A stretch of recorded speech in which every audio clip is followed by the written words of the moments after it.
நாட்டுச்சாளம் செய்திகள் வாசிப்பது வாசுகி தாமோதரன். வேலூர் புதிய பேருந்து நிலையத்திலிருந்து ஆற்காடு, வாலாஜா, அம்மூர், சோளிங்கர் வழியாக அரக்கோணம் செல்லும் வண்டி எண் TN 21-1888 கடந்த ஒரு மாதமாக குறிப்பிட்ட வழித்தடத்தில் செல்லாமல் பைபாஸ் மார்க்கமாகவே செல்கிறது. மேற்கண்ட ஊர்களுக்கு செல்லும் பயணிகள் அவதி. நடவடிக்கை மேற்கொள்ளுமா போக்குவரத்து நிர்வாகம்?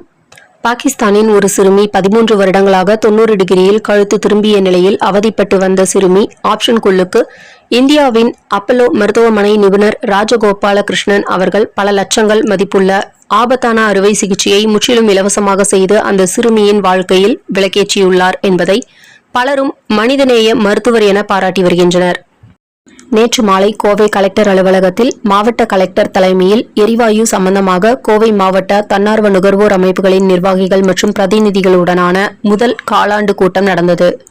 அந்த கூட்டத்தில் அரசு பதிவு பெற்ற நுகர்வோர் அமைப்புகளை சார்ந்த நிர்வாகிகள் கலந்து கொண்டனர்.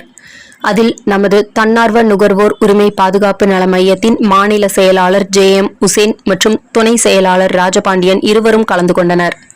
அந்த கூட்டத்தில் எரிவாயு விலை உயர்வு சம்பந்தமாகவும் வேறு பல கோரிக்கைகளும் முன்வைக்கப்பட்டன.